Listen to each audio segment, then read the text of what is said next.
네, 시청자 여러분 안녕하십니까. 출발 증시와이드 임동서입니다. 또 주말이 훌쩍 갔습니다.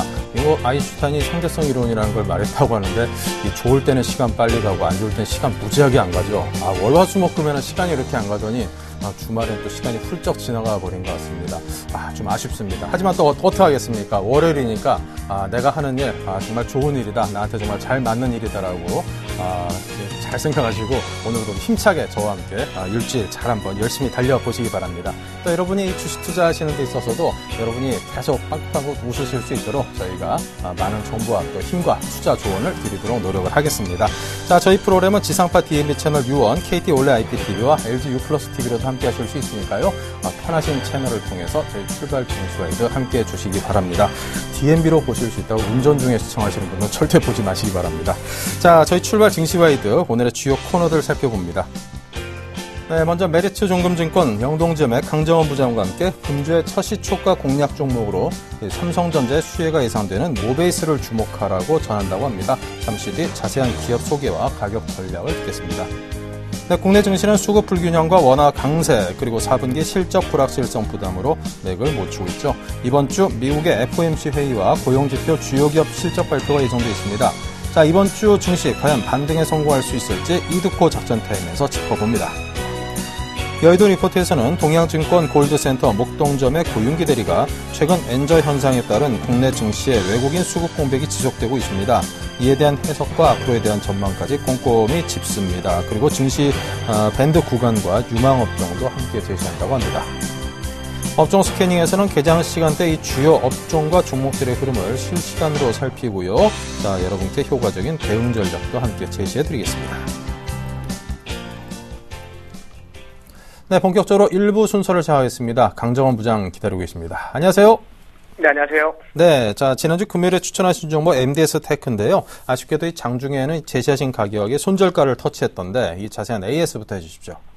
네, MDS 테크 제가 손절가를 짧게 제시하는 경향이 있습니다. 그래서 추가 공략주는 단기간에 승부를 내야 되는 그런 부분이 있기 때문에 그런 부분들이 있는데 원칙적으로는 손절이라고 말씀드리겠고요. 하지만 MDS 테크는 종가 기준으로 해서 13,500원에 안착을 한 모습입니다. 그래서 시장이 워낙 안 좋았기 때문에 장중에 변동폭이 좀 큰 상황이라서 이탈을 했고, 원칙적으로 손절이지만 혹시라도 보유하고 계신다면 최근에 외국인 매수세도 들어오고 있는 모습이고, 이 스마트카, 특히 이제 차량용 인포테인먼트의 성장성 기대감이 좀 있는 상황입니다. 그래서 올해 저쪽 매수에서는 17,000원대까지는 볼 수 있는 그런 종목이라고 보시면 되겠고요.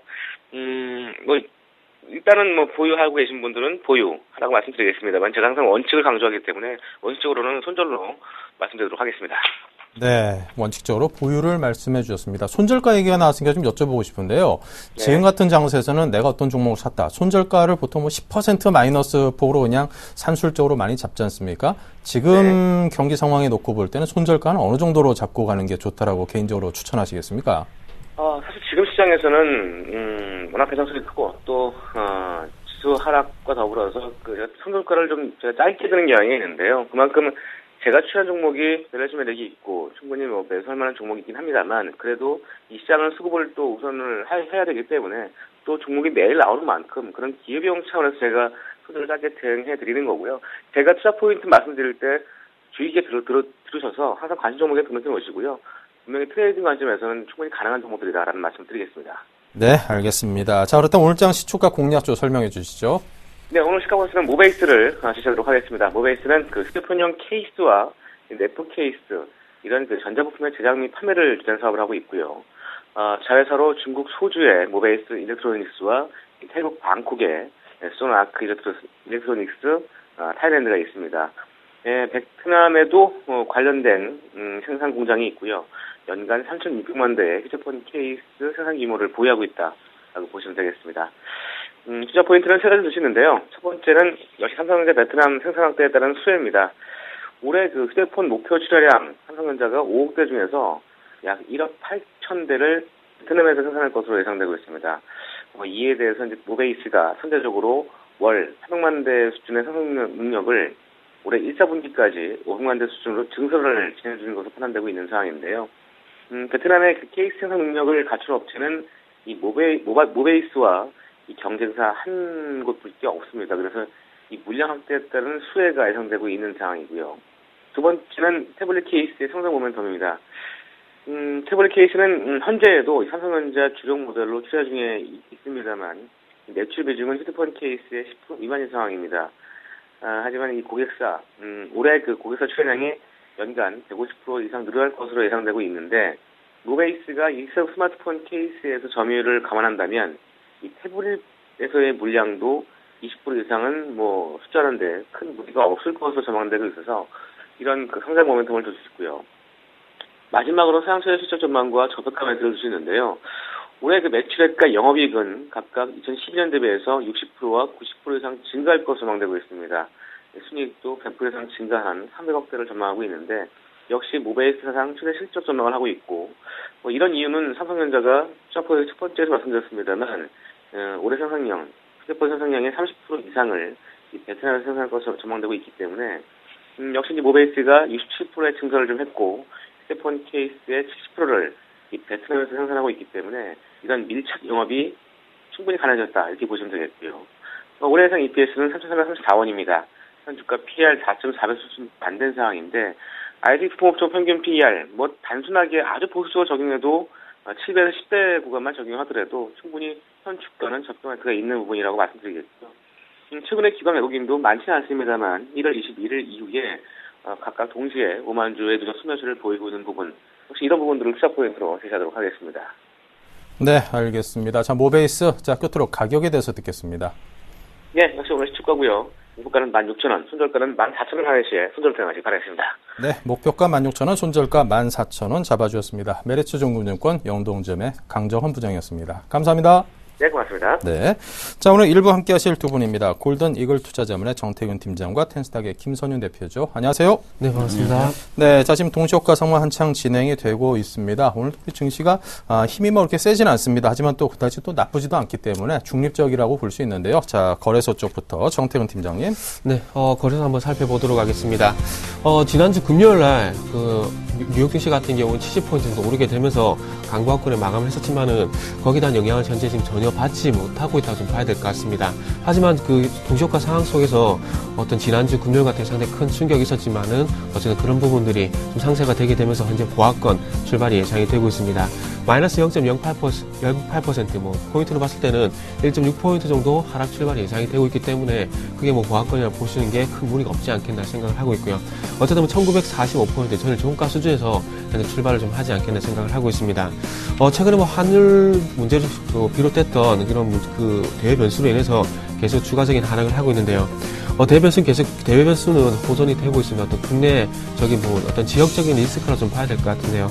최근에 뭐 지난주 금요일 같은 경우에 유로존 은행들이 뭐 LTR로 장기 대출이었죠. 이 부분에 대해서 상한에 나갈 것이다. 그리고 미국의 대표적인 소비 업체인 P&G 같은 경우도 실적이 예상치에 복을 하게 되면서 조금은 그래도 전 글로벌적인 경기가 바닥을 좀 타삭하는 그런 모습이 연출이 되고 있지만 우리나라 증시가 아직 힘을 내지 못하고 있습니다. 그래서 이런 부분들 환율 속반된 이런 문제들에 관한 것에 대해서 좀 외국인 수급이 단기간 좀 변하지 않는다면은 조금 시장은 크게 좀 악화될 가능성이 좀 있을 것 같고요. 그리고 지금 최근에 문제가 되고 있는 외국인의 수급들, 특히나 외국인 선물 매도 포지션, 최근에 24,000계약까지 누적이 됐습니다. 이 부분에 대해서 강력한 청산이 나오지 않게 된다면은 시장은 좀 더 어렵다고 좀 봐야 될 것 같고요. 그래서 이번 주 같은 경우에는 전체적으로 봤을 때 외국인의 선물 매매 동향 매매 동향 그리고 마찬가지로 어떤 전차군단의 외국인 수급 좀 보시는 게 좀 좋을 것 같다고 좀 말씀드려보고 싶습니다.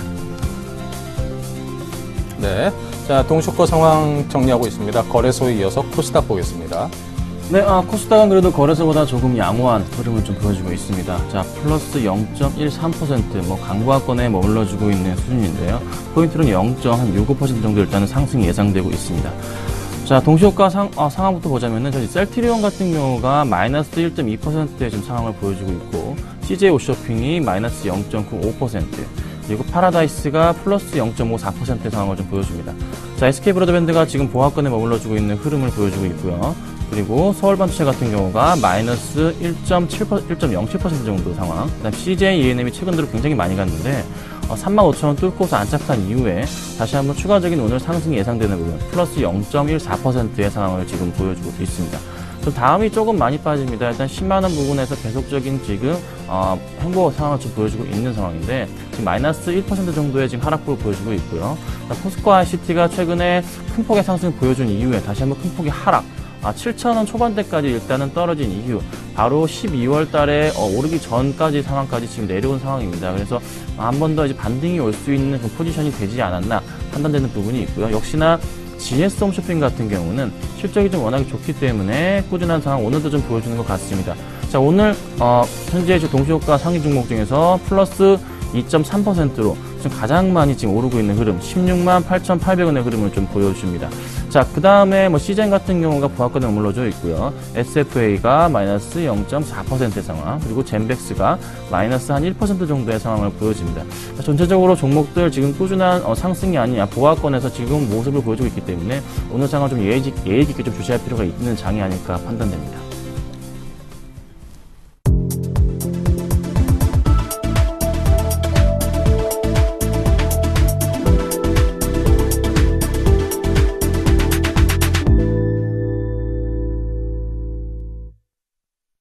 네, 이제 막 장이 열렸습니다. 오늘 개장 상황 간략하게 지수로 정리하자면요. 4포인트가 거래소는 빠졌습니다. 1942포인트고요. 코스닥은 0.69포인트가 오르면서 507포인트로 장을 출발을 했습니다.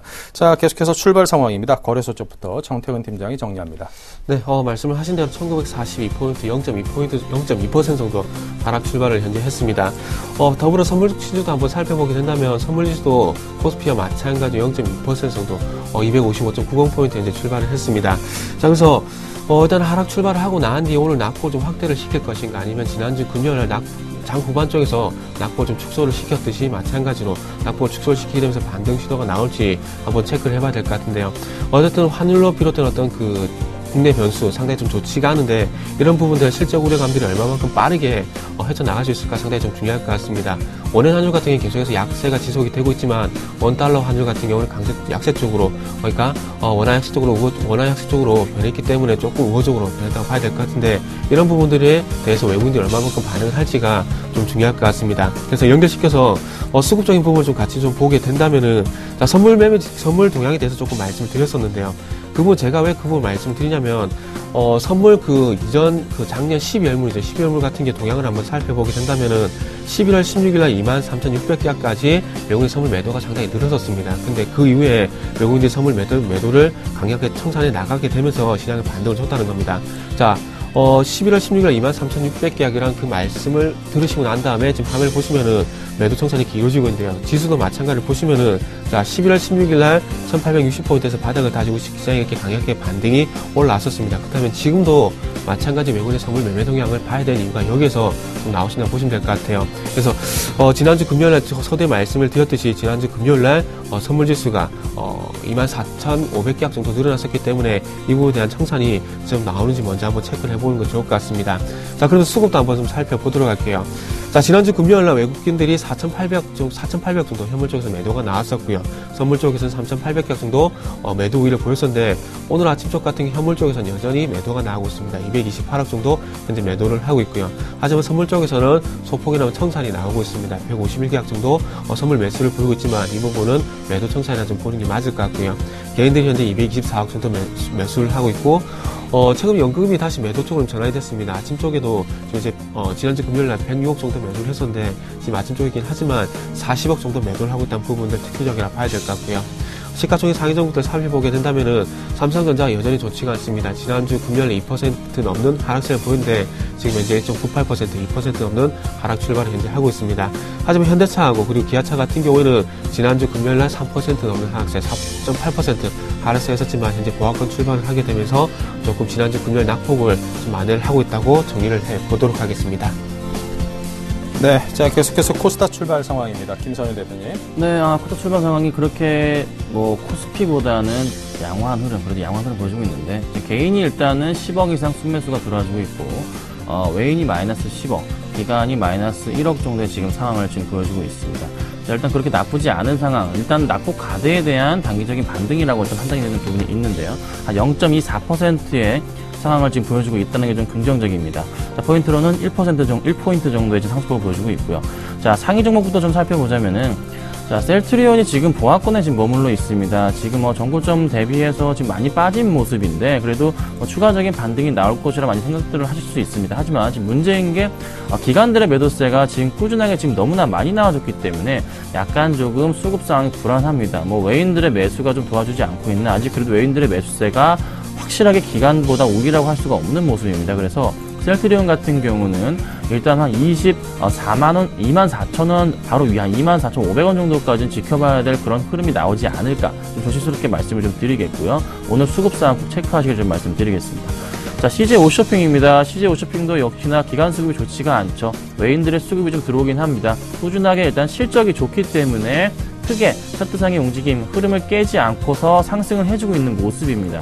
꾸준하게 일단 상승해주고 있고 오늘도 플러스 0.1% 강보합권에 지금 모습을 보여주고 있는데 일단은 차트상으로는 한번 반등이 나올 수도 있는 그런 자리이기 때문에 일단 조금 관심 종목군에 편입을 하신다면 괜찮지 않을까 말씀을 좀 드리겠고요.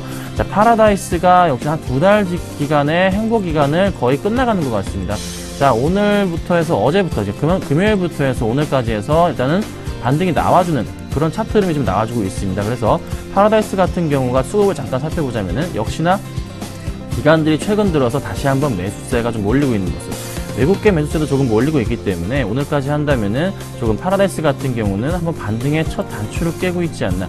일단은 관심 있게 봐야 될 그런 업종이 되지 않을까 지금 판단되는 부분이 있다는 것 좀 참고하시면 될 것 같습니다.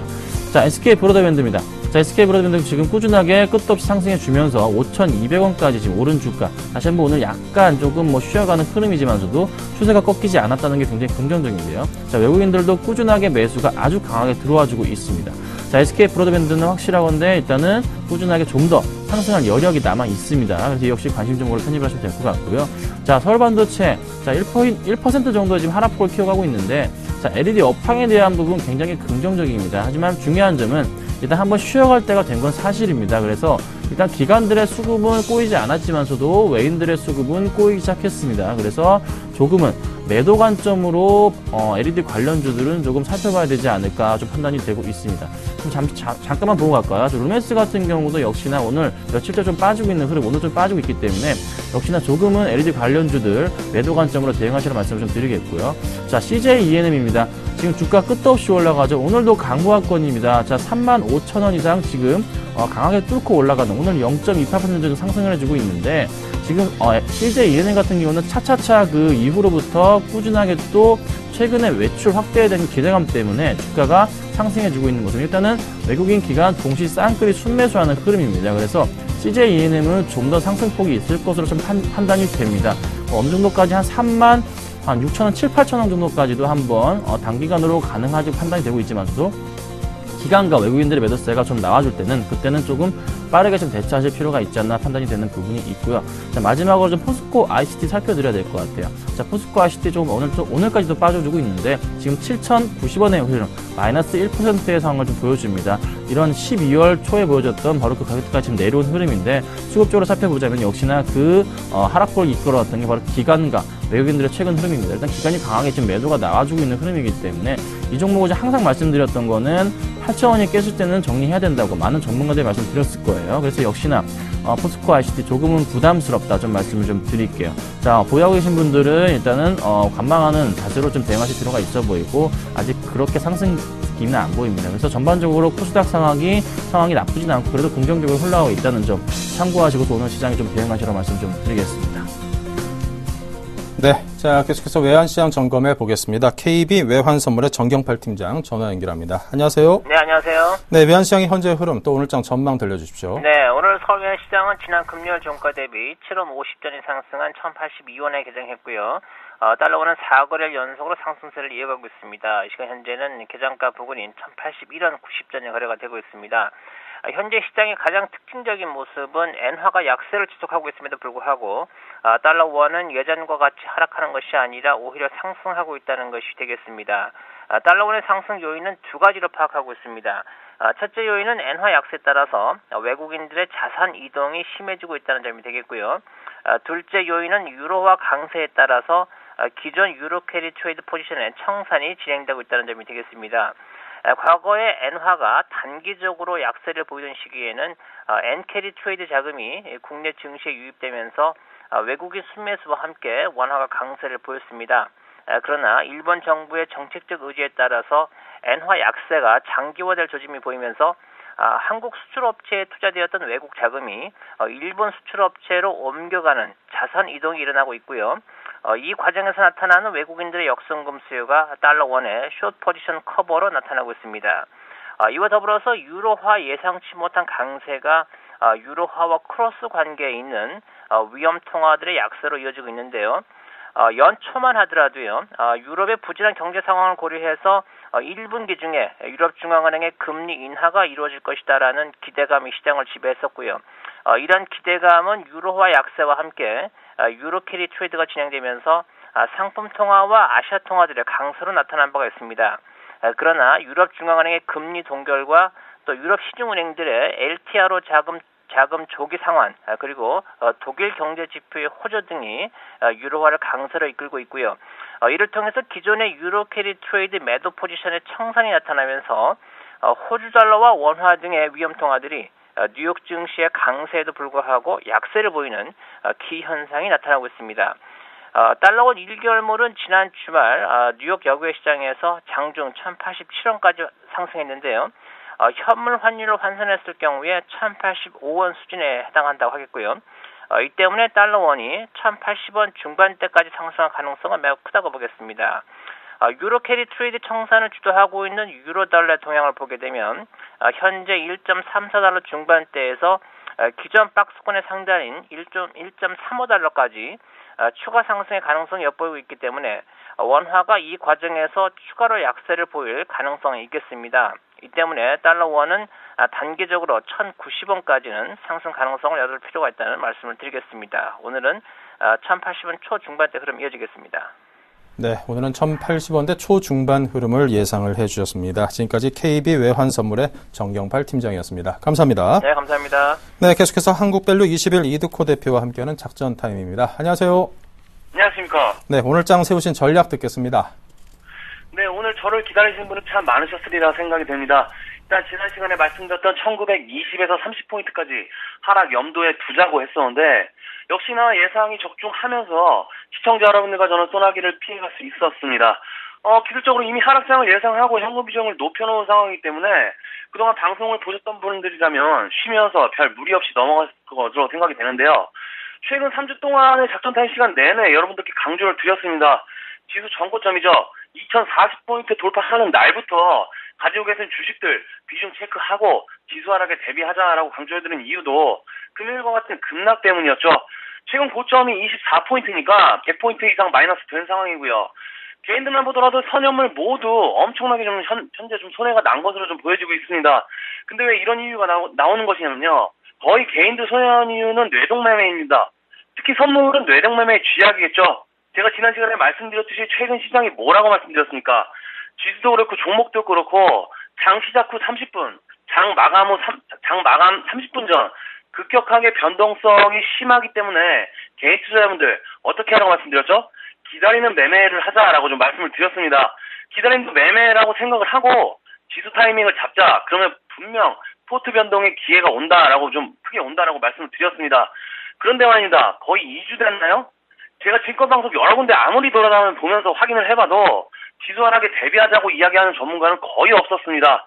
무조건 뭐 종목이면 종목, 수익률이다 해서 개인들 매수하게 해놓고 결국에는 다 여러분들 돈입니다. 그러면 지키셨어야죠. 말씀 들으셨어야죠. 꼭 개인 투자자분들 이런 식이죠. 종목도 매수해놓고 나서 꼭 물리면 기업개요 찾아보고 재무제표 찾아보고 이게 뭡니까? 그래서 제가 항상 말씀드리지만 시장을 선도하는 메이저들 기관이나 외국이나 뭐 특정 세력들보다 항상 빠르게 움직여야 한다고 말씀드렸고 공개적으로 방송을 통해서도 뭐 어떻게 빨리 움직이는지 종목으로 다 여러분들께 보여드리고 단기간에 트레이딩 방식으로 뭐 이루원이다 경봉이다 뭐 이런 종목 50포인트 이상 엄청난 수익도 다 함께 드렸습니다. 그런데 왜 자꾸 종목에 물리셔서 힘들어하시는지 얼마 전에는 안랩 14만 원에 물리신 분 상담하는데 참 기가 막힐 노릇입니다. 각설하고 자 시청자 여러분들 지수는 이제 거의 하락 예상 범위에 들어왔습니다. 그럼 이제 어떻게 하는지가 중요하겠죠. 여러분 잘 들으셔야 합니다. 아셨죠? 이번에 잘하면 지난 시간에 말씀드린 대로 큰 수익도 가능하기 때문에 여러분 현금 비중 관리 특별히 신경 쓰셔서 이번에는 큰 수익 내셔야 합니다. 자, 코스피 주봉 차트의 모습을 보면서 말씀드리겠습니다. 일봉 차트보다는 현재 위치가 정확하게 주봉 차트의 모습을 나오고 있기 때문에 주봉 차트로 쉽게 여러분들께 설명드리겠습니다. 지금 보고 계신 차트가 코스피 주봉 차트입니다. 뭔가 굉장히 좀 지저분하죠? 제가 마디를 끊어서 현재 바닥과 저항 모두 표시해 놓은 차트의 모습이고요. 빨간색으로 박스권 안에 있는 모습이 현재 우리 증시의 3산의 모습입니다. 3산은 쓰리봉으로 이야기하고요. 쌍봉, 쓰리봉 돌파하면 주식에서도 마찬가지지만 큰 폭의 상승 가능하다는 것은 여러분들께서 다 아시는 내용이라고 생각하겠습니다. 그것도 모르시면 주식하시면 안 됩니다. 하락 후에 1차로 바닥 잡은 1644포인트가 보이고요.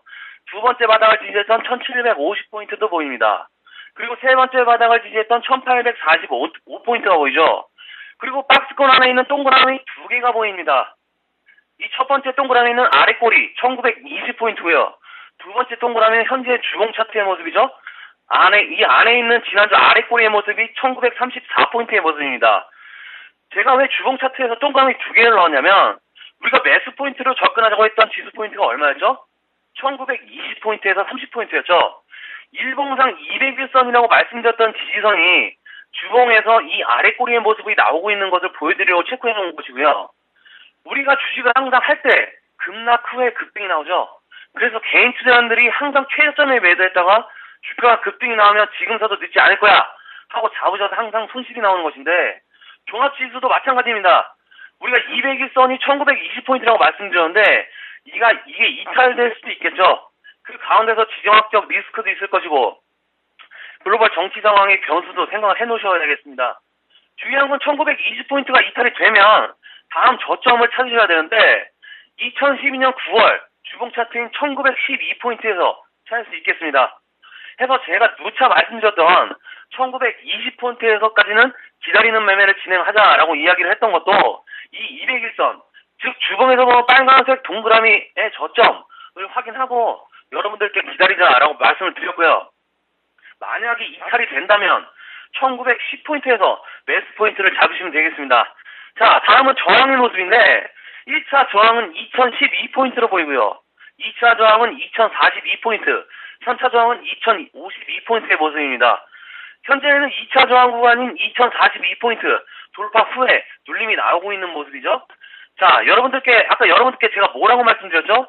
박스권 안에 있는 3산의 모습이라고 말씀드렸죠. 종목으로 보더라도 쌍봉, 쓰리봉 돌파하면서 박스권을 돌파하면 한 단계 레벨업 구간이 반드시 나올 가능성이 크다라고 좀 말씀을 드렸는데 현재는 3산 구간이죠. 2042포인트가 이번 저항의 모습인데 보통 우리가 종목이 상승할 때도 전날 고점을 돌파해야 상승하는 이치와 마찬가지로 이번 2차 저항 구간이 1차 저항 구간이 2012포인트를 돌파했기 때문에 추가적인 상승이 가능하다 이렇게 보는 것이고요. 지금의 그 하락은 에너지 응집 단계다라고 말씀드릴 수 있다 이렇게 좀 보시면 됩니다. 즉 이 3산의 박스권에 갇힌 증시가 3차 저항 구간인 최종 2057포인트를 돌파를 한다면 정고점까지의 매물 구간 크게 없기 때문에 랠리가 시작되면 갭상승으로 급등이 나올 가능성이 크다 해서 1900 초중반에서 적극 매수 타이밍을 보자 이게 저의 생각인데 저는 개인적으로 2300포인트까지도 충분히 상승 가능하다 이렇게 좀 보고 있습니다. 해서 지금 문제가 되고 있는 외국인의 수급 문제라든지 엔화, 환율 그리고 실적 안 좋은 주식들 이런 것들 문제는 끼어 맞추식의 하락 유도 방식으로서 우리가 항상 당해왔던 것들이기 때문에 단기 하락에는 너무 크게 우려하지 마시고 타이밍을 기다려보자 이렇게 정리해드리면서 오늘 정리하겠고요. 종목은 장이 안정되면 크게 갈 주식 널렸습니다. 현금 비중 빵빵하게 있으니까 매수 타이밍이 오면 적극적으로 파리 잡듯이 기관들이나 외국인들 파리채를 때려 잡아보겠습니다. 오늘 작전 타임은 여기까지입니다. 고맙습니다. 네, 지금까지 한국밸류 21의 이두코 대표의 작전 타임이었습니다. 감사합니다.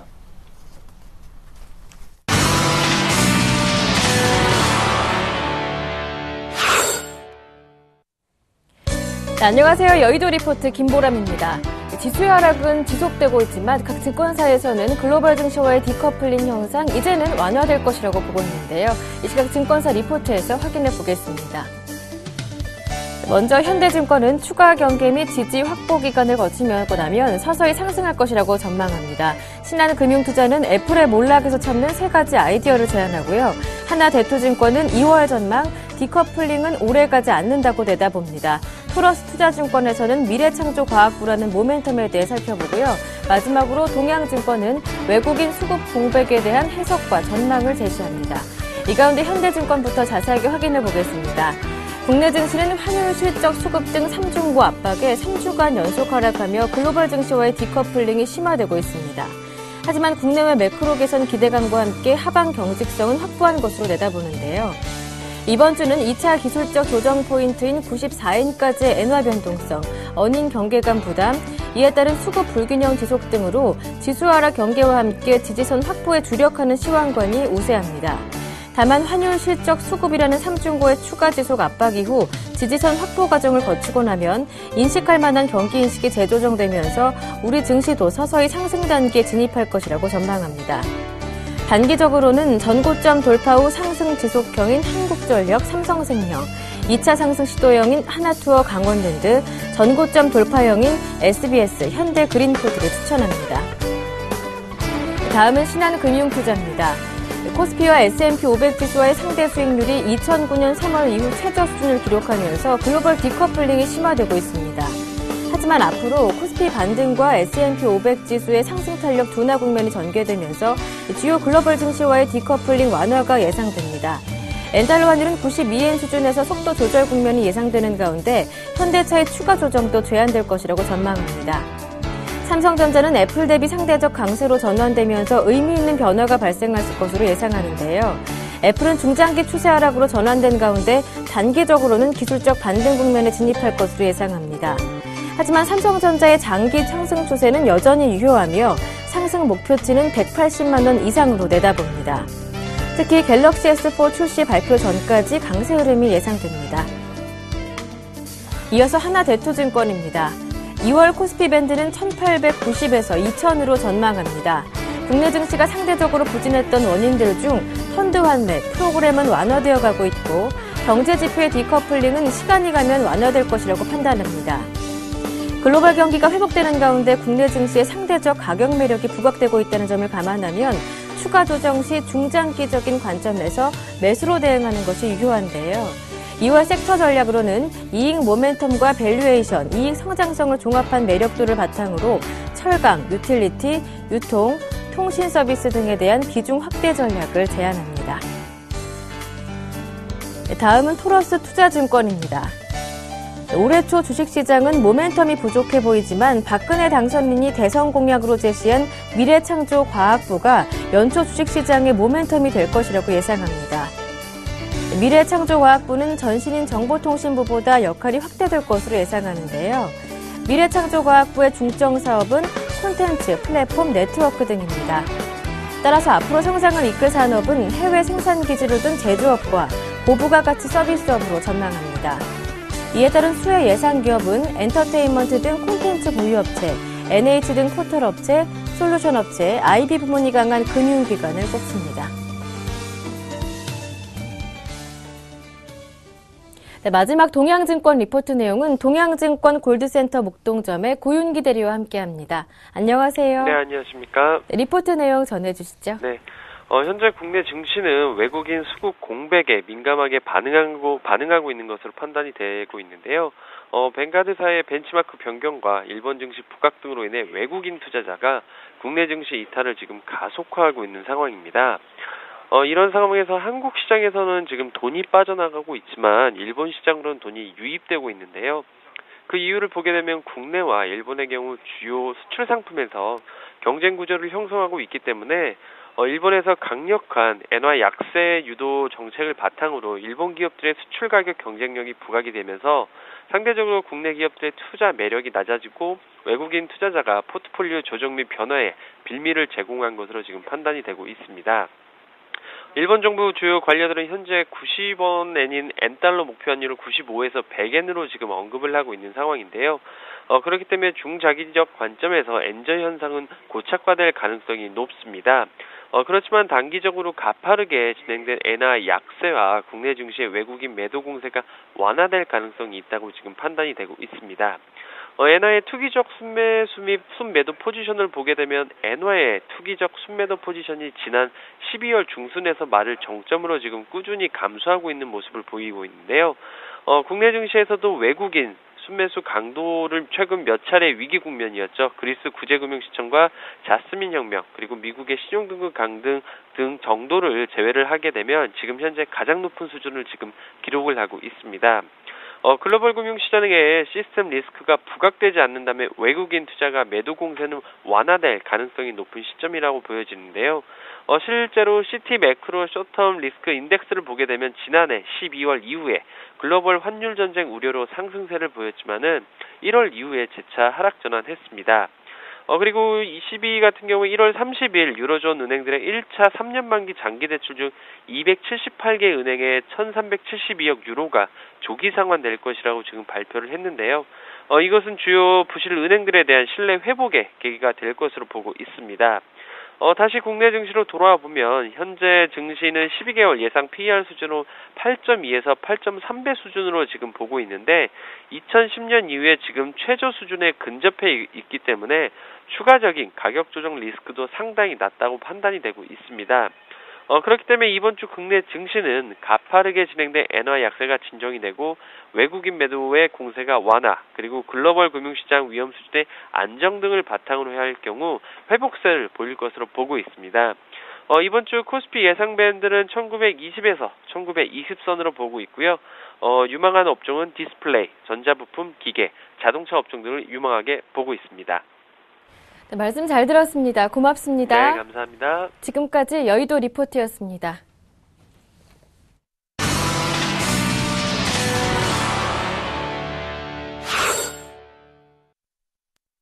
네, 한두 주 전만 해도 기세 좋게 2000선을 밟았던 우리 증시가 힘이 서서히 빠지고 있습니다. 1930선까지 밀려난 모습이고요.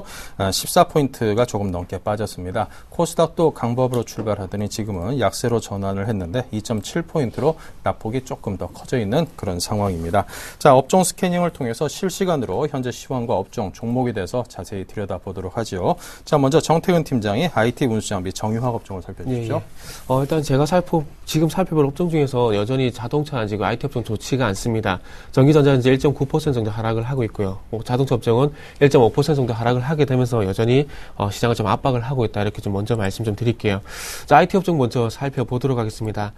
당연한 얘기가 될지 모르겠지만 현재 그 삼성전자가 나흘째 급락을 하게 되면서 140만 원 아래로 내려갔던 현재 뉴스가 나오고 있는데요.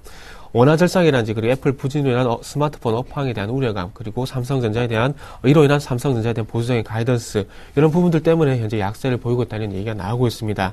어쨌든 그 애플의 부진으로 끝난 것이 아니라 전체적인 스마트폰 시장 위축으로 연결이 될 수 있다는 부분들이 삼성전자에 현재 좀 타격이 좀 되는 것이 아닌가 좀 이렇게 생각이 되고 있습니다. 자, 그러면서 화면을 좀 보시게 된다면은 그런 방금 말씀드렸던 우려감들 때문에 현재 삼성전자가 2.2% 정도 현재 하락을 하게 되면서 138만 정도 가격이 형성이 되고 있고요. 그러면서 삼성전기 같은 경우는 아무래도 삼성전자의 눈치를 볼 수밖에 없겠죠. MLCC라든지 그리고 카메라 모듈 그리고 안테나 FPCB를 납품을 하고 있기 때문에 삼성전자가 위축이 된다면 삼성전기는 당연히 위축이 될 수밖에 없습니다. 그래서 지금 현재 오늘 시장에서 마이너스 3% 정도 현재 하락을 하고 있다는 부분들, 삼성 SDI도 지금 현재 1.7% 정도 현재 하락을 하고 있다는 부분도 특징적이라 봐야 될 것 같습니다. 유일하게 삼성테크임이 0.18% 정도 강보합권 흐름을 보이고 있다는 부분들 한번 특징적으로 말씀 좀 드려보도록 하겠습니다. 자, 자동차 업종 한번 살펴보도록 할게요. 아침 쪽에서 조금 선방하는 흐름이 나왔었지만 다시 한번 낙폭을 좀 확대를 시키고 있습니다. 현대차 같은 경우는 마이너스 1.7%, 기아차 같은 경우는 마이너스 2.4% 정도 현재 약세를 보여주고 있다는 부분들 특징적으로 봐야 될 것 같고요. 특별한 악재는 없고요. 지난주 금요일 그리고 지난주 목요일 날 발표가 됐었던 실적에 관한 부분들이 오늘까지도 계속해서 영향을 미치고 있고 그리고 시장이 좀 약세를 보이다 보니까 이로 인한 동반적인 약세 이렇게 한번 설명을 한번 좀 드려보고 싶습니다. 이로 인해서 현재 현대 글로비스까지 이제 타격을 좀 보고 있는데요. 현대글로비스가 아침 쪽에서 성장성에 대한 우려감이 제기가 되면서 사흘째 하락을 하고 있다는 그런 얘기가 나오고 있습니다. 엔저, 원고 현상, 그리고 현대기아차의 외형 성장 둔화의 이런 부분들이 아무래도 현대글로비스에 영향을 좀 받을 것이라는 그런 얘기가 나오고 있는데, 조금은 이런 부분, 현대기아차가 아무래도 힘을 좀 내줘야 현대모비스라든지 그 현대글로비스 같은 종목들도 좀 힘을 내줄 수 있다, 이런 결론이 현재 유추가 좀 될 수 있을 것 같습니다. 현대모비스가 아침에 0.11% 정도 현재 하락을 하고 있고요. 뭐 현대위아 마이너스 1.4%, 만두가 1.2% 정도 전체적으로 약세를 보이고 있다는 부분들 특징적으로 좀 말씀 좀 드려보도록 하겠습니다. 자, 정유업 쪽 전체적으로 보합권입니다. 현재 SK이노베이션이 보합권, GS가 현재 0.15%, SOL이 마이너스 0.4% 정도 현재 보합권을 약박권에 현재 머물고 있는데요. 자동차 그리고 IT에 비해서는 큰 흐름이 없다고 좀 말씀 좀 드려봐야 될 것 같습니다. 아침에 나온 뉴스만 간단하게 좀 살펴보게 된다면은 SK이노베이션 같은 경우 뭐 증설에 대한 기대감 이런 얘기가 좀 나오고 있습니다. SK에너지라든지 그리고 SK조합화학 같은 자회사들이 작년에 그 생산능력 확대, 그러니까 캐파 확대를 상당히 많이 했었습니다. 그래서 이런 증설에 대한 부분들이 2013년, 2014년대는 이런 부분 실적으로 좀 반영이 될 것이다, 이런 부분들이 있고요. 그리고 SK 루브리 컨텐츠, 루브리 컨츠 같은 회사들이 좀 상장을 추진하고 있다는 얘기들이 나오게 되면서 주가 상승에 대한 전망이 나왔습니다. 이런 부분들 같은 경우 아무래도 시장이 상승으로 좀 전환이 돼야지 호재로 작용을 하게 되면서 탄력을 받을 수 있다는 부분들 한번 상기를 해보시는 것도 좋을 것 같고요. 그래서 이런 뉴스를 좀 이런 뉴스 때문인지 모르겠지만 어쨌든 SK이노베이션이 보합권에서 이제 0.3% 정도 상승 좀 전환이 됐습니다.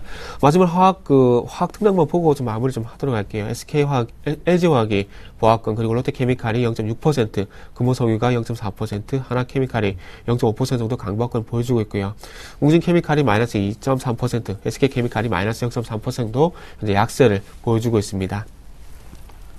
네. 자, 계속해서 김성현 대표가 철강기계, 금융건설을 살펴보겠습니다. 네, 그래도 지수가 좀 빠졌다가 그래도 다시 조금씩은 살아나는 흐름입니다. 그래서 조금은 다시 한번 이제 바닥이 아닐까 조심스럽게 좀 말씀을 좀 드리고 싶은데, 자, 철강부터 좀 보도록 할게요. 자, 철강주 최근에 이제 가장 눈에 띄는 종목이 바로 포스코인 것 같아요. 포스코 같은 경우가 꾸준하게 기관들의 매수가 들어와주고 있고, 최근에 다시 외국인들도 조심스럽게 좀 매수가 들어오는 것 같습니다. 이제 어느 정도 실적에 대한 불안감은 다 확인이 됐기 때문에 다시 한번 지수가 반등해 줄 수 있는 지표 자체가 반등해 주고 있고, 꾸준하게 포스코에 대한 업황 자체, 또 철강에 대한 업황 자체가 어느 정도 좀 개선이 되고 있는 그런 흐름이 조금 보일 것 같기 때문에 포스코 같은 경우는 대장주로서 그 역할을 다하고 있지 않나 판단이 됩니다. 그래도 조심해야 될 것은 철강주들은 일단은 이 업황에 대한 개선되는 부분이 확인되기 전까지는 그리고 접근은 좀 조심하셔야 됩니다. 그래서 1분기에 대한 예측치, 중국에 대한 얼마나 투자가 들어가는지에 대한 부분도 확인하셔야 되고, 전체 글로벌 경기에 대한 부분도 좀 확인하실 필요가 있습니다. 그래서 포스코 같은 경우가 그나마 최우선주긴 하지만서도 조금 업황 좀 확인하시라고 좀 말씀을 좀 드리겠고요. 자, 현대제철도 마찬가지로 마이너스 한 1% 정도의 상황을 보여주고 있고, 고려아연 같은 경우는 좀 다른 업종 중에 하나이죠. 한 마이너스 1% 정도 좀 보여줍니다. 자, 최근에 고려아연이 살아나질 못하고 있습니다. 40만 원이 깨진 이후에 아직 회복할 기미를 못 보여주고 있는데, 그래도 꾸준하게 조금 괜찮은 점은 오늘이나 이번 주부터 해서는 기관들의 매수가 좀 단기 낙폭이기 때문에 들어올 가망성이 높다는 거, 외국인이 그래도 꾸준하게 매수가 좀 들어와주고 있는 상태라는 거, 그래서 한 번에 좀 반등이 올 수 있는 타이밍이 아닐까. 그래도 일단 조심하셔야 될 부분은 아직까지도 금값에 대한 그 메리트 부분이 다시 한번 좀 많이 기가 죽은 상태이기 때문에 지금은 조금은 투자하시기에는 역시나 조금 반등이 나올 시기를 조금 노려보셔야 되지 않을까 판단이 되는 부분이 있는데, 그래도 고려아연 같은 경우는 단기적으로 봤어도 산바닥 부분에 해당하는 부분이기 때문에 조금 그래도 보실 필요가 있지 않나 판단이 됩니다. 자, 그 다음 종목 봐볼게요. 그 다음 종목이 오늘 좀 많이 빠지는 종목 봐볼까요? 현대하이스코가 마이너스 1.48% 정도의 지금 흐름을 보여줍니다. 자, 수급적으로 체크해보자면은 역시나 기관과 외국인들이 동반 순매도가 최근에 조금 강하게 나와주고 있네요. 자, 기관들의 매수했던 부분을 다 쌍그리 지금 털어버린 상황이기 때문에 다시 한번 수급이 좀 도와줘야 되는데, 지금 차트상으로는 완전히 저점 바닥권까지 지금 깬 차트 흐름을 보여줍니다. 그래서 약간 좀 위태롭습니다. 지금 완전 바닥권까지 내려간 상태이기 때문에 한번 다시 그러니까 41,000원대까지 올라오는지에 대한 부분을 확인하실 필요가 있어 보입니다. 그래서 그 전까지는 현대하이스코는 접근하지 마시라고 좀 말씀을 좀 드릴게요.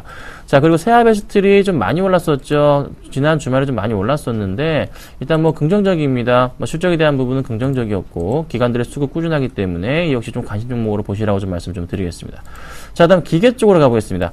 자, 기계 쪽이 오늘 그나마 좀 빨간불이 좀 있습니다. 자, 두산중공업이 플러스 1.32%의 흐름, 두산인프라코어는 약보합권의 흐름을 좀 보여줍니다. 자, 두산중공업과 두산인프라코어가 수급상으로 뚜렷하게 지금 마음에 드는 모습은 아니지만 최근 들어서 차트 흐름 자체가 반등을 조금은 단기 낙폭에 대한 두산중공업 같은 경우에 반등을 주고 있는 모습이 지난주 금요일부터 해서 서서히 보이고 있기 때문에 조금 바닥권을 확인할 필요가 있지 않을까, 바닥권이 거의 끝나지 않았나 판단되는 부분이 있고요. 두산인프라코어는 좀 더 확인을 해봐야겠습니다. 두산인프라코어 같은 경우는 자, 기관들의 이틀 연속 너무나 강하게 매도가 나와줬는데 외국인들이 일단 매수가 도와주고 있죠. 그래서 오늘의 수급 사항을 판단하신 이후에 두산인프라코어는 확인하실 필요가 있지 않나, 좀 들어가 볼 필요가 있지 않나 판단이 됩니다. 자, 그 다음은 뭐 현대 엘리베이터인데 오늘 보합권에 머물고 있는 모습, 이런 종목은 좀 당분간은 투자하시기에는 조금 부담스럽다는 걸 좀 말씀을 좀 드릴게요. 자, 다음은 건설 쪽으로 가보겠습니다. 자, 건설 쪽에도 크게 뚜렷한 이슈는 없습니다. 자, 현대건설이 그나마 지금 이틀 오늘까지 해서 금요일 월요일에서 강하게 지금 바닥권 반등을 딱 주고 있는 흐름입니다. 자, 66,000원 정도 가격에서 다시 한번 반등이 강하게 나와주고 있다는 것이 좀 굉장히 좀 긍정적인 모습인데, 금요일 같은 경우 기간에 또 강하게 매수가 들어줬죠. 오늘도 좀 외국인의 매수세가 조금은 확인이 됩니다. 그래서 일단 바닥권이라는 거, 단계적인 바닥권이라는 거 확인하실 필요가 있고요. 그다음 삼성물산 같은 경우는 아직까지 조금 회복이 안 되는 모습이죠. GS건설 같은 거 마찬가지고 대부분의 대형 건설주들은 조금은 업황적인 개선이 역시나 철강과 마찬가지로 필요하지 않나 판단이 됩니다. 자, 은행주 쪽으로 가볼게요. 오늘 은행주들이 의외로 상황이 좋습니다. 자, 하나금융지주 같은 경우 5.4%, 5% 이상의 상승폭을 보여주고 있는데 외국인들 굉장히 강하게 매수가 들어와주고 있고, 뭐 뚜렷한 뉴스를 좀 확인해 보자면은, 자, 뭐 완전 자회사 편입 결정, 외환은행을 완전 자회사로 편입한다는 그 소식으로 인해서 주가가 큰 폭으로 좀 상승하는 흐름입니다. 자, 차트상으로도 완벽하게 지금 전고점 부근이었던 가격대가 바로 언제였냐면은 38,000원 부근이었는데 강하게 뚫고 지금 올라가고 있는 상태이기 때문에 추가적인 상승도 가능하다, 좀 말씀을 드릴게요. 그래서 은행주 중에서는 최선호주로서 하나금융지주 조금 긍정적으로 보실 필요가 있고요. 역시나 그 영향으로서 신한지주나 KB금융 같은 경우도 조금 반등폭을 키워갈 수 있을 것으로 판단이 됩니다. 그래서 은행주 전반에 걸쳐서 뭐 미국의 재정적인 문제가 뭐 5월 19일까지 약간 먼저 연장되긴 했지만서도 3월 안에, 그러니까 2월 말 안에는 어느 정도 좀 해결이 가능한 쪽으로 어느 정도 그 해결 과제를 내놓을 것으로 좀 판단이 되고 있기 때문에 조금 이제는 낙폭 가대에 대한, 그리고 또 하나 실적에 대한 기대감으로서 조금 관심 있게 좀 보셔야 되지 않을까 판단되는 부분이 있습니다. 저 짧게 증권주 보고 갈게요. 증권주 역시 지수는 빠지는데 상승을 해줍니다. 일단 단기적인 낙폭에 대한 반등하는 부분, 대우증권이 좀 빠졌다가 다시 반등하는 부분, 이런 부분이기 때문에 증권주는 조금은 바닥권이라 사료가 되어 매수가 들어오는 것으로 판단이 됩니다. 그래서 역시나 증권수 매수하실 분들은 좀 코스피 지수 자체가 다시 한번 1950포인트까지 뚫고 올라가는 그때를 기점으로 해서 매수에 임하시는 게 어떨지 않을까 좀 말씀을 좀 드리겠습니다.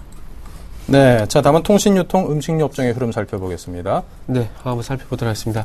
자, 일단 시장이 약세를 보임에도 불구하고 지금 최근에 그 이전에 좀 약세장에서 강세를 보였던 음식료라든지 그 유통, 통신업종이 그렇게 시장에서 부각이 되지 못하고 있습니다. 음식료업종 같은 경우는 이제 보합권이고요. 유통은 마이너스 0.2%, 통신업종 같은 경우 마이너스 0.6%, 시장의 하락과 현재 동반적으로 약세를 좀 보이고 있다 좀 먼저 말씀 좀 드려보도록 할게요. 자, 그럼 유통업종 한번 살펴보도록 하겠습니다. 지금 현재 그 롯데쇼핑이 마이너스 0.8%, 현대백화점이 마이너스 0.3% 정도 현재 약세를 보이고 있다고 말씀을 먼저 드려볼게요. 현대백화점 같은 경우 아침에 나오는 소식을 호텔신라부터 먼저 살펴보도록 할게요.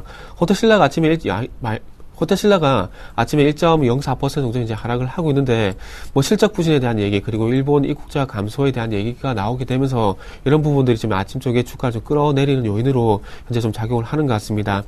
지금 이제 한국투자증권이 이제 IBK 투자증권, 그리고 토러스 투자증권 같은 경우에 목표 주가 현재 하향 조정을 했는데요. 그래서 이런 부분들 때문에 조금 약세의 영향을 받고 있다. 그리고 최근에 와서 계속해서 엔터테인먼트 관련주들 뿐만 아니라 호텔셀러도 엔화 약세에 대한 부분들이 좀 영향을 받고 있다. 이렇게 좀 말씀 한번 드려보고 싶고요.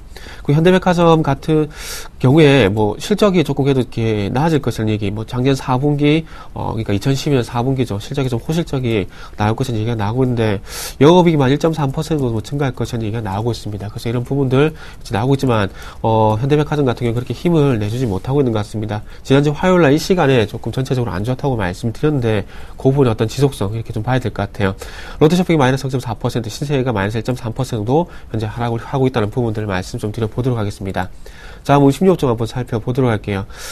지금 현재 CJ제일제당, 롯데제가, 롯데칠성, 하이트질러, 농심만 지금 현재, 강박권 흐름을 좀 보여주고 있는데요. 농심이 1.6% 정도 이제 강세를 보이고 있다는 부분들이 16종 내에서 좀 특징적이라고 말씀 한번 드려보고 싶고요.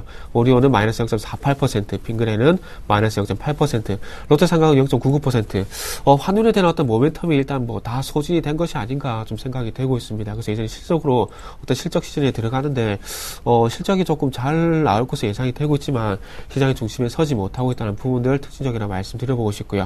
자, 통신업종. LG유플러스가 상당히 좀 크게 하락을 하고 있습니다. 마이너스 3.5% 정도 하락을 하고 있습니다. LG유플러스 같은 경우에 그동안 실적에 대한 부분들, 시장의 대안으로 상당히 부각이 됐었지만은, 그런 부분들이 오늘 시장에서 전혀 모멘텀을 작용하지 못하고 있는 것 같고요. 그리고 기관들이 현재 매도가 나오고 있는 것으로 분석이 되고 있는데, 이런 실적에 대한 모멘텀이 이미 다 소진이 되면서 조금 약세로 전환이 되는 것이 아닌가 좀 걱정이 되네요. 그래서 가지고 계신 분들은 리스크 관리 다시 한번 말씀드려보고 싶고요. SK텔레콤만 유일하게 0.5% 정도 현재 강세를 보이고 있는 부분, 그리고 KT가 마찬가지로 1.5% 정도 현재 약세를 보이고 있다. 이렇게 정리를 보도록 하겠습니다. 네. 자, 끝으로 테마주 흐름은 어떤지 김선현 대표가 이어가겠습니다. 네, 오늘은 좀 몇 가지 테마 중에 좀 강한 테마 좀 말씀을 좀 드릴게요. 역시나 전쟁 관련주들, 방위산업 테마가 굉장히 조금 상승폭이 큰 흐름입니다. 역시나 이제 미국을 겨냥해서 수준 높은 핵실험을 하겠다. 이렇게 강경하게 또 발음을 해주면서 주가가 출렁이고 있는데요. 자, 빅텍이 지금, 가격 제한선까지 지금 상한가에 안착한 흐름이고요. 자, 스페코가 12.2% 이상을 좀 보여줍니다. 꾸준하게 상승을 해주고 있고, 또, 휴진드 같은 경우도 8%, 자, 퍼스텍도 8% 이상의 그 강하게 지금 흐름을 보여줍니다. 자, 3차 핵실험 부분인데, 일단 이 부분에 대해서는 좀 단기적인 부분이 항상 많았습니다. 그래서 어느 정도 수준까지 좀 수익이 나신 분들이라면은 조금 그래도 정리를 하시는 쪽으로 가시면 될 것 같고요. 너무 계속 추각 매수하실 분들은 제발 좀 말이라고 좀 말씀을 좀 드릴게요. 자, 그 다음은 창투사입니다. 자, 창투사 종목들, 우리기술투자, 제미니투자, 에이티넘, 인베스트, 대부분의 창투사 종목들이 상한가에 안착한 흐름이거나 10% 이상의 상승폭을 좀 보여주고 있습니다. 자, 역시나 이유는 이거죠. 자, 박 당선인이 벤처기업 투자에, 벤처기업 창업을 독려하겠다, 제도를 개선하겠다는 그 내용을 발표했기 때문에 그 영향으로 주가가 또 가파르게 지금 상승을 해주고 있습니다. 이 부분은 조금 한 이틀 좀 더 갈 것 같습니다. 한 내일이나 수요일 정도까지도 좀 상승이 예상되는 부분이기 때문에, 내일 이번 주말, 그러니까 이번 주 한 목요일이나 금요일 정도에는 매도하시는 생각으로 좀 대응하셔야 되고요. 아니면 내일이나 모레쯤에는 조금 매도 관점으로 조금은 조심스럽게 조금 대응하셔야 되지 않을까, 조금은 판단이 되는 부분이 있습니다. 자, 그 다음은 이제 역시나 조금, 정책 관련주들이 아니고 좀 인물별로 좀 봐보겠습니다. 자, 박근혜 관련주들이 크게 일단 재미는 없는 모습이에요. 아침에 잠깐 보령메디앙스가 좀 상승폭을 키워가는 모습이었지만 많이 좀 빠진 모습이고요. 자, 이지도 2% 정도의 흐름을 보여주고 있고, 자, 안철수 관련주들을 좀 살펴볼까요? 자, 안철수 관련주들, 써니전자 좀 말씀을 드려야 될 것 같아요. 자, 써니전자 지금 9% 이상 지금 하락을 키워가고 있습니다. 지금 상당히 많이 빠졌기 때문에 이 종목 이미 추세 이탈하는 흐름 보여줍니다. 가지고 계신 분들이라면은 좀 절대적인 매도 관점으로 보셔야 됩니다. 좀 조심스럽게 좀 말씀을 좀 드리겠고요. 자, 문재인 손학규 관련 좀 재미없는 모습이고, 마지막으로 조금은 무선 충전 테마에 대해서 조금 말씀을 좀 드려야 될 것 같습니다. 자, 오늘 크로바 하이텍을 제외하고는 여타 다른 종목들 재미가 없는 모습입니다. 자, 크로바 하이텍 5% 상승해주고 있고, YG파워가 0.43% 하락, RF텍이 0.34% 하락폭입니다.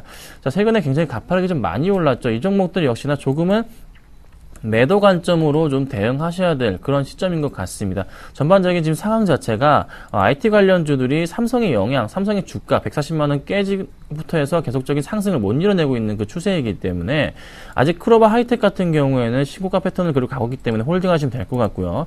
YG파워나 RF텍 같은 경우에는 조심스럽게 좀 수급을 확인하실 필요가 있어 보입니다.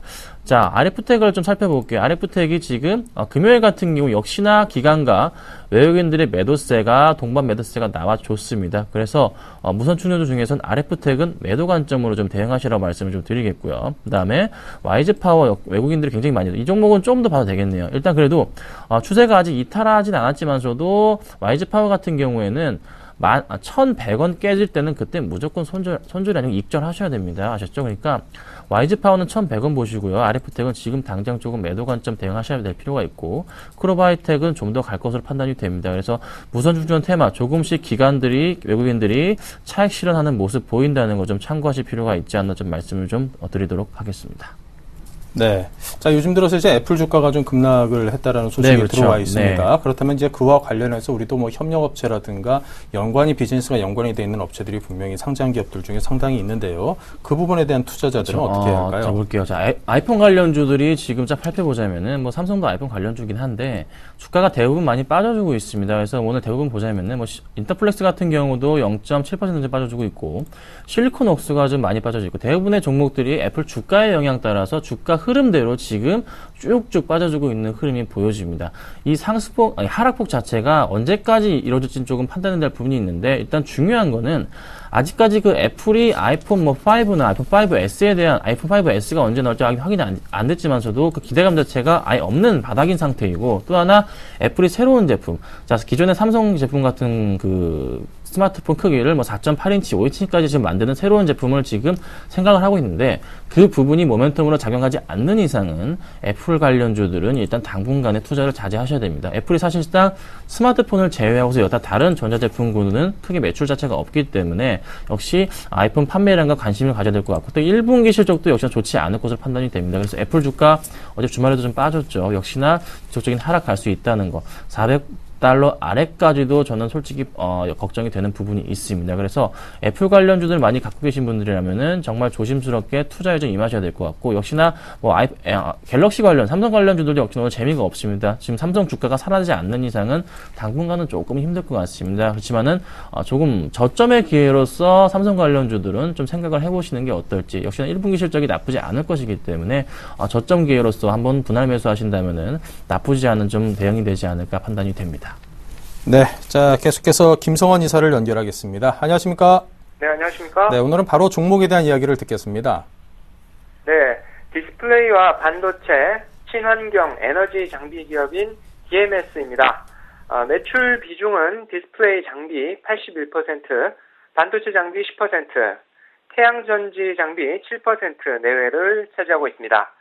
국내는 LG 디스플레이에 현재 납품하고 있고, 중국과 대만의 LCD 업체들에 약 2천억 원의 해외 수출을 하고 있습니다. 네. 자, 이 DMS가 친환경 에너지 분야에 대해서 투자를 하고 있고 또 매출도 지속된다는데 상황이 어떤지요? 네, 2008년 연구 개발을 시작해 2010년 결정질 태양전지 장비 시장에 성공적으로 진입했고, 현재는 결정질 인라인 턴키 시스템을 제조 공급하고 있습니다. 또한 풍력 쪽에도 진출을 해서 전남 영광의 호남 풍력 발전으로부터 20메가와트 발전단지 시공 사업 147억 원 규모 수주를 했으며, 신안 하이도 등의 100메가와트급 해상 풍력 발전단지도 추진 중에 있습니다. LCD 장비 매출이 작년에 부진했지만 향후 친환경 에너지 쪽이 다시 붐이 일어나게 되면 수혜를 입을 기업 중에 하나가 될 것으로 보입니다. 네, 자, 그렇다면 구체적인 투자 전략 끝으로 제시해 주십시오. 네, 현 주가는 PBR 0.41배로 밸류에이션은 저평가입니다. 디스플레이 매출 부진에 1년 반 정도 하락했던 주가가 최근 3,000원 부근서 정배열 전환하면서 상승을 모색하고 있습니다. 외국인도 2일 연속 대량 매수하고 있는 만큼 3,000원 선 지지하면 3,000원 후반까지 상승 기대해 볼 만하겠습니다. 매수가 3,100원에서 3,300원, 목표가 3,800원, 손절가 2,900원 제시합니다. 네, 자, 오늘은 DMS 매수가 3,100에서 300원, 목표가 3,800, 손절가 2,900원 각각 제시 들어봤습니다. 자, 지금까지 KIC 투자자문의 김성원 이사였습니다. 감사합니다. 네, 감사합니다. 네, 그리고 지금까지 함께하신 골든 이글 투자자문의 정태근 팀장, 텐스탁의 김선윤 대표께서도 함께 수고하셨습니다. 감사드리고요. 감사합니다. 네, 잠시 후 11시부터는 종목 퀵 서비스 이어집니다. 문자와 전화로 상담 가능하시니까요. 많은 참여 부탁드립니다. 자, 저희는 잠시 후 2부에서 이어가겠습니다. 감사합니다.